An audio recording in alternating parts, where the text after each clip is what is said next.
Hello इन्वेस्टोग्राफर्स, स्वागत है आपका डेली क्रिप्टो अपडेट में, जहां पे हम बात करते हैं क्रिप्टो मार्केट से रिलेटेड सारे अपडेट्स पर और बेहतर करने की कोशिश करते हैं अपने ट्रेडिंग और इन्वेस्टिंग जर्नी को।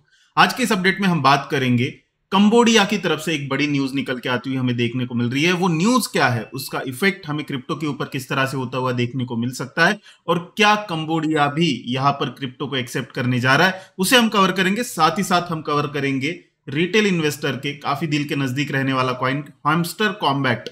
इसके ऊपर जो है काफी बड़ा एक अपडेट हमें आता हुआ देखने को मिला है। वो अपडेट क्या है वो हम समझने की कोशिश करेंगे, बट शुरुआत करते हैं हमेशा की तरह हीट मैप के साथ।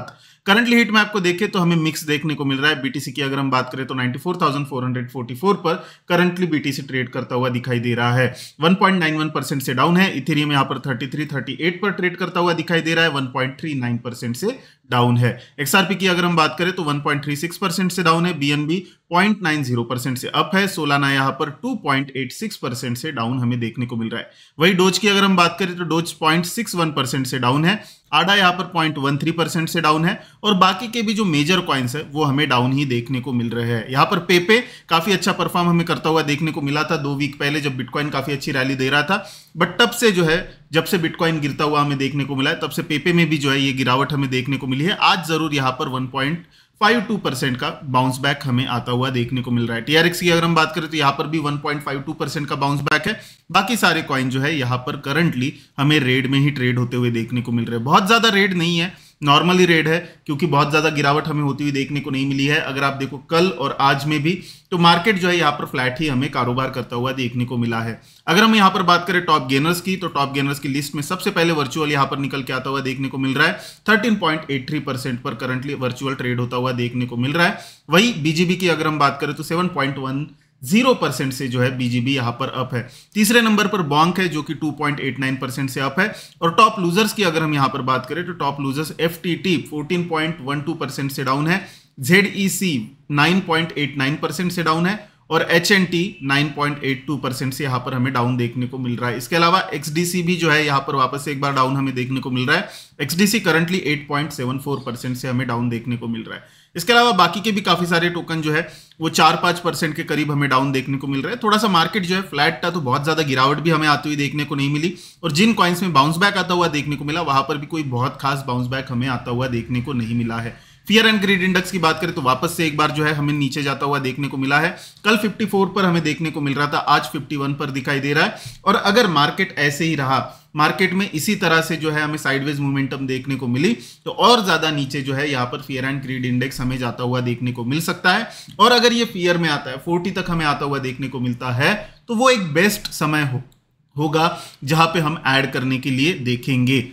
इसके अलावा अगर हम यहां पर बात करें डोमिनेंस की, तो डोमिनेंस 56.79% पर करंटली बिटकॉइन का दिखाई दे रहा है। वही अगर हम इथेरियम के डोमिनेंस पर देखें तो इथेरियम का डोमिनेंस 12.22% पर हमें देखने को मिल रहा है। मार्केट कैप अगर हम देखें तो 1.39% से डाउन है। करंटली $3.29 ट्रिलियन पर क्रिप्टो का मार्केट कैप हमें देखने को मिल रहा है। ईटीएफ फ्लोज की अगर हम यहां पर बात करते हैं तो ईटीएफ फ्लोज 27 दिसंबर का डेटा हमारे सामने है। ब्लैक रॉक की तरफ से अभी कोई भी डेटा आता हुआ देखने को नहीं मिला है, बट फिडेलिटी की तरफ से बड़े आउटफ्लोज हमें देखने को मिले हैं। $208 मिलियन के आउटफ्लोज फिडेलिटी की तरफ से है। बिटवाइज की तरफ से $36 मिलियन के आउटफ्लोज देखने को मिल रहा है। आर्क की तरफ से $112 मिलियन के आउटफ्लोज यहां पर देखने को मिल रहे हैं। और टोटल अगर हम देखें तो $367 मिलियन के आउटफ्लोज हमें देखने को मिल रहे हैं।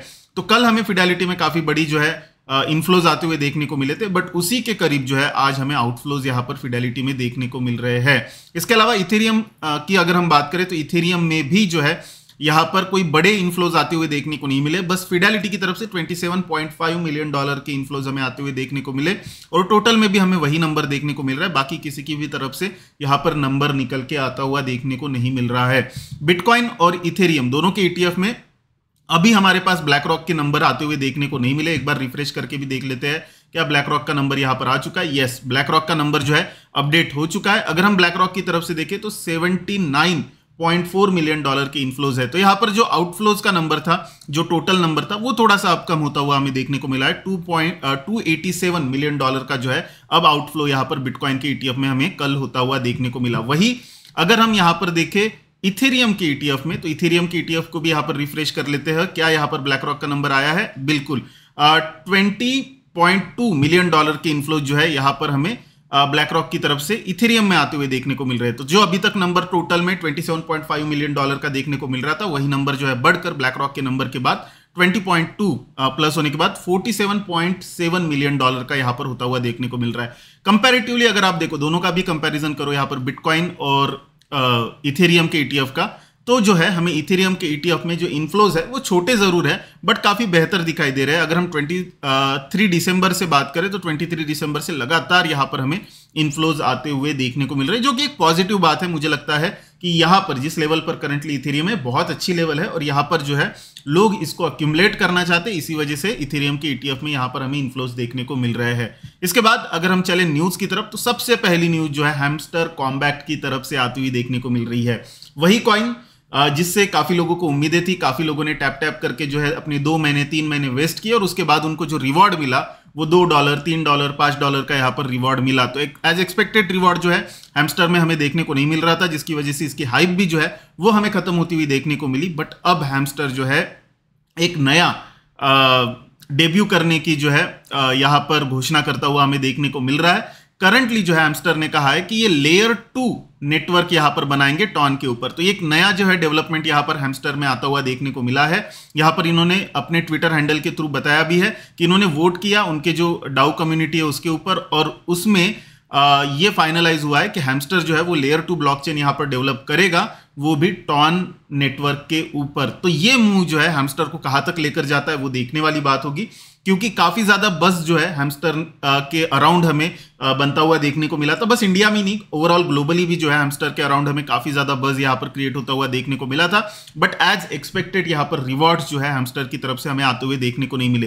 तो ये जो बड़ी न्यूज है हैमस्टर में आती हुई, वो अब क्या यहाँ पर डेवलपमेंट लाती है, स्पेशली प्राइस वाइज क्या डेवलपमेंट लाती है, वो देखना काफी ज्यादा ही इंटरेस्टिंग होगा। मैं अभी भी कहूंगा कि हैमस्टर से अभी भी हमें दूर रहना चाहिए। जो डेवलपमेंट हुई है उसकी तरफ हम ध्यान रखेंगे, बट इतनी जल्दी कुछ भी यहां पर होने के चांसेस काफी कम है। इतनी बड़ी अनाउंसमेंट के बाद भी अगर आप देखें हैमस्टर, तो 1.78% से जो है यहां पर हमें डाउन देखने को मिल रहा है। ऐसे में थोड़ा सा जो है यहां पर रुकेंगे। अगर ओवरऑल चीजें ठीक होती दिखाई देती है तो फिर जो है यहां पर टेक्निकल एनालिसिस करके हम एंटर करने के लिए देखेंगे। अदरवाइज ऑलरेडी प्रोजेक्ट जो है अपनी हाइप खो चुका है, तो ऐसे में इसमें एंटर करने का कोई भी मतलब मुझे दिखाई नहीं देता है।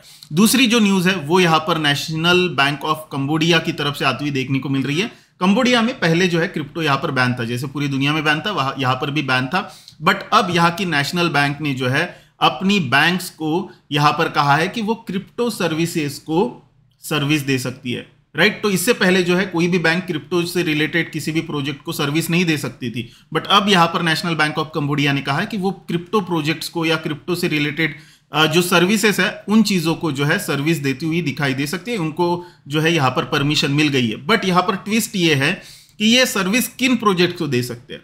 सबसे पहले तो जो क्रिप्टो यहां पर फिएट करेंसी से बैक है, उन्हीं प्रोजेक्ट्स को यहां पर जो बैंकिंग सिस्टम है कंबोडिया का, वो यहां पर सर्विस दे सकता है। इसका मतलब क्या है कि बिटकॉइन, इथेरियम या बाकी के जो हमारे टोकन है उनको अभी भी सर्विस नहीं मिलेगी।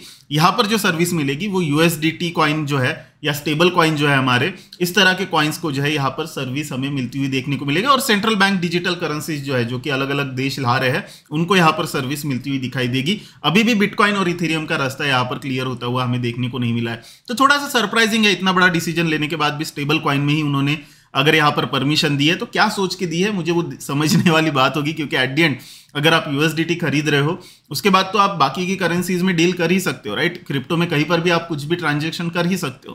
तो अगर आप ओवरऑल ही यहां पर फ्रेमवर्क बना देते और सारी चीजों को रेगुलेटेड कर देते, तो मेरे ख्याल से कंबोडिया के ट्रेडर्स को जो है ट्रेड करना आसान हो जाता। बट वैसा अभी नहीं दिखाई दे रहा है। बट अच्छी डेवलपमेंट है। जो कंट्री अभी तक बैन करके बैठी हुई थी, उसने धीरे धीरे जो है अपने डोर्स यहाँ पर ओपन किए हैं। अब अगर हम यहाँ पर चले हमारे प्राइस एक्शन की तरफ, तो बिटकॉइन में कुछ खास हमें होता हुआ देखने को नहीं मिल रहा है आज। बट कल जो है थोड़ी सी गिरावट यहाँ पर हमें देखने को मिली। अभी भी अगर हम देखें तो यहाँ पर जो बिटकॉइन में लेवल रहेगा इंपॉर्टेंट, वो 91,950 का रहेगा। उस लेवल के नीचे अगर बिटकॉइन हमें जाता हुआ देखने को मिलता है, तो फिर जो है चीजें खराब होती हुई दिखाई देगी। और ऊपर की साइड में अगर हम देखें, तो ऊपर की साइड में यहाँ पर क्लियर एक रेजिस्टेंस जोन हमें देखने को मिल रहा है। और ये रेजिस्टेंस जोन जो है 99,527 का देखने को मिल रहा है। एक तो बिटकॉइन को इस लेवल के ऊपर निकलना पड़ेगा। इस लेवल के ऊपर निकलने के बाद जो ऑल टाइम हाई का लेवल था, जो 1,08,000 के आसपास का लेवल था, वहां पर हमें रेजिस्टेंस देखने को मिलेगा। बट अगर इसके ऊपर नहीं निकल पाता है, बार बार रिजेक्शन हमें आता हुआ देखने को मिलता है, तो फिर नीचे का सपोर्ट हमें कमजोर होता हुआ देखने को मिलेगा और यहाँ पर ब्रेकडाउन आता हुआ देखने को मिल सकता है। उस स्थिति में फिर जो है बिटकॉइन यहाँ पर 87,000 पर भी हमें आता हुआ देखने को मिल सकता है। इसके अलावा इथेरियम की अगर हम बात करें तो इथेरियम में भी सेम यहाँ पर चार्ट हमें बनता हुआ देखने को मिल रहा है, साइडवेज मोमेंटम है। 3250 पर करंटली जो है इथेरियम यहाँ पर ट्रेड होता हुआ देखने को हमें मिल रहा है। 3250 का लेवल टूटता है तो फिर 3000 की तरफ हमें इथेरियम आता हुआ देखने को मिल सकता है। अपवर्ड मोमेंटम के लिए 3510 का लेवल जो है वो यहाँ पर ब्रेक करना काफी ज्यादा इंपॉर्टेंट है। डोमिनेंस की अगर हम बात करें, यहाँ पर 3 दिन से हमें बढ़ता हुआ देखने को मिला था, कल थोड़ा सा ड्रॉप हमें डोमिनेंस में आता हुआ देखने को मिला। 0.63% का ड्रॉप जो है यहाँ पर हमें डोमिनेंस में आता हुआ देखने को मिला। अगर आज से बाउंस बैक कंटिन्यू होता है, आज रात को हमें ये पता चलेगा, तो वापस से एक बार जो है डोमिनेंस यहाँ पर हमें ऊपर जाता हुआ देखने को मिलेगा। वही अगर हम टोटल 3 की बात करें तो क्लियरली यहाँ पर जो है अल्ट कॉइन जो है वो अंडर परफॉर्म कर रहे हैं। अल्ट कॉइन का जो मार्केट कैप है वो हमें नीचे आता हुआ देखने को मिल रहा है, तो अल्ट कॉइन में अभी भी हमें थोड़ा सा इंतजार करना पड़ सकता है। और बिटकॉइन और इथेरियम में और बाकी के भी जो कॉइन है उनमें सब में ही अभी करंटली इंतजार करना पड़ सकता है। जब तक ये यूएस यूरोप में छुट्टियों का जो सीजन है वो खत्म नहीं हो जाता, तब तक थोड़ा सा इंतजार करेंगे, उसके बाद ही मार्केट में हमें वॉल्यूम्स देखने को मिलेंगे। तो आज के इस अपडेट में यहीं पर रुकते हैं, मिलते हैं नेक्स्ट अपडेट में, तब तक के लिए बहुत बहुत शुक्रिया। जय हिंद, जय भारत।